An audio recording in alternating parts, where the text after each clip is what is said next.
ಎಲ್ರಿಗೂ ನನ್ನ ಹೆಸರು ಮಮತಾ ಕೊಪ್ಪತ್. ನಾನು ಕೆಂಪು ಚಟ್ನಿ ಮಾಡೋದನ್ನ ಹೇಗೆ ಅನ್ನೋದನ್ನ ನಾನು ಹೇಳ್ಕೊಡ್ತೀನಿ. ಈ ಕಡೆ ನಾರ್ತ್ ಕರ್ನಾಟಕದಲ್ಲಂತರೂ ಕೆಂಪು ಚಟ್ನಿ ಇಲ್ಲದೆ ರೊಟ್ಟಿ ಹೋಗದೇ ಇಲ್ಲ ನಮಗೆ.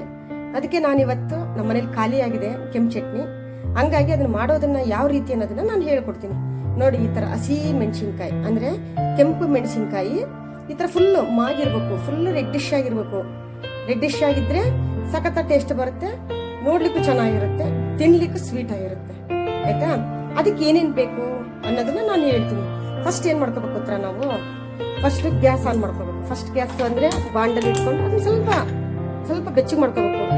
ಜಾಸ್ತಿ ಅಲ್ಲ, ಸ್ವಲ್ಪ ಬೆಚ್ಚಗೆ ಮಾಡ್ಕೊಂಡು ನೋಡಿ ಈ ಥರ ಸ್ವಲ್ಪ ಬಿಸಿ ಮಾಡ್ಕೊಂಡು ಇದಕ್ಕೆ ಏನು ಮಾಡಬೇಕು, ಮೆಂತ್ಯ ಕಾಳು ಹಾಕಬೇಕು. ನೋಡಿ, ಮೆಂತ್ಯ ಕಾಳು ಒಂದೇ ಸ್ಪೂನು, ಜಾಸ್ತಿ ಹಾಕ್ಬೇಡಿ, ಮತ್ತೆ ಈ ಕೈ ಹಾಕ್ಬಿಡುತ್ತೆ. ಒಂದೇ ಸ್ಪೂನ್ ಮೆಂತ್ಯ ಕಾಳು ಹಾಕಿ ಸ್ವಲ್ಪ ಬಿಸಿ ಮಾಡ್ಕೊಳ್ರಿ. ನೋಡಿ ನೋಡಿ ಮೆಂತ್ಯ ಕಾಳು ಸ್ವಲ್ಪ ಬಿಸಿ ಅಂದರೆ ಗ್ಯಾಸಿನ ಇಟ್ಟು ಇದು ಮಾಡಬಾರ್ದು, ಉರಿಬಾರ್ದನ್ನ ಸ್ವಲ್ಪ ಗ್ಯಾಸ್ ಇಟ್ಟು ಇದನ್ನ ಬಾಂಡ್ಲಿ ಮಾತ್ರ ಬಿಸಿ ಮಾಡ್ಕೊಬೇಕು. ಆಮೇಲೆ ಇದನ್ನ ಹಾಕಿ ಸ್ವಲ್ಪ ಬೆಚ್ಚ ಮಾಡ್ಕೊಂಡು ಇದನ್ನ ಮೆಣಸಿನ್ಕಾಯಿ ಹಾಕಿ ತಿರ್ಗಾ ಏನು ಮಾಡಿ ಬೆಳ್ಳುಳ್ಳಿ ನೀವು ಎಷ್ಟು ಹಾಕ್ತೀರೋ ಅಷ್ಟು ಚೆನ್ನಾಗಿ. ಅದಕ್ಕೆ ಏನು ಮಾಡ್ತೀನಿ ನಾನು,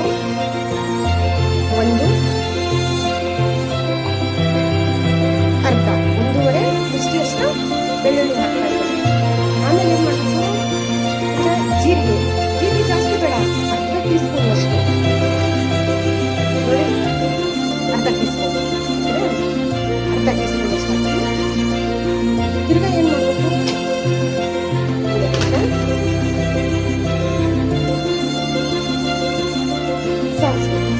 ಸಾಸಿವೆ ಕೂಡ ಅರ್ಧ ಟೀ ಸ್ಪೂನ್ ಅಷ್ಟು. ನೋಡಿ,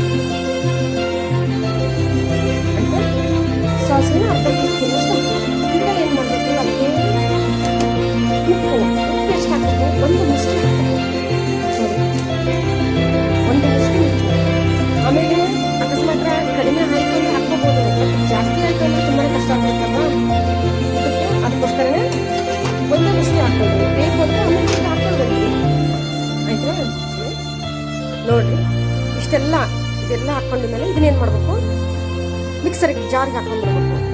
ಅಂದರೆ ಏನು ಮಾಡ್ರಿ, ಕೆಲವ್ರದ್ದು ಹಸಿಮೆಣ್ಸಿನ್ಕಾಯಿ ಸಿಗಲ್ಲಪ್ಪ, ಕೆಲವು ಕಡೆ ಆಗಲ್ಲ, ಸಿಕ್ಕಿರಲ್ಲ, ಅರ್ಜೆಂಟ್ ಬೇಕಾದಾಗ ಏನು ಮಾಡ್ಬೇಕು ಅಂದ್ರೆ ಒಣ ಮೆಣಸಿನ್ಕಾಯಿ ಇರುತ್ತಲ್ಲ ಅದನ್ನ ಒಂದು ಸ್ವಲ್ಪ ನೀರಲ್ಲಿ ಕುದಿಸ್ಕೊಳ್ರಿ. ಸ್ವಲ್ಪ ನೀರು ಅದನ್ನು ಉಗುರು ಬೆಚ್ಚ ಮಾಡ್ಕೊಳ್ರಿ, ಕುದಿಸ್ಕೊಂಡು ಇಷ್ಟೆಲ್ಲ ಇಂಗ್ರೀಡಿಯೆಂಟ್ಸ್ ನನಗೆ ಏನು ಹೇಳಿಲ್ಲ, ಇಷ್ಟೆಲ್ಲ ಇಂಗ್ರೀಡಿಯೆಂಟ್ಸ್ ಹಾಕಿ ಮಾಡಿ. ಇಲ್ಲ ಕುದಿಸ್ಕೊಳ್ಳೋಕ್ಕೂ ಆಗಿಲ್ಲ, ಕುದಿಸ್ಕೊಳ್ಳೋದು ಬೇಡಪ್ಪ, ಅದು ಒಂಥರ ಸ್ವಲ್ಪ ಟೇಸ್ಟ್ ಚೇಂಜ್ ಇರುತ್ತೆ. ಕುದಿಸ್ಕೊಳ್ಳೋದನ್ನು ಒಣ ಮೆಣಸಿನ್ಕಾಯಿ ಇದು ಮಾಡಿ ಬೇಕಾದ್ರೆ ಇಂಗ್ರೀಡಿಯೆಂಟ್ಸ್ ಎಲ್ಲ ಹಾಕಿ ಚೆನ್ನಾಗಿ ನೋಡಿ ಚೆನ್ನಾಗಿರುತ್ತೆ. ಇದನ್ನ ನೋಡಿ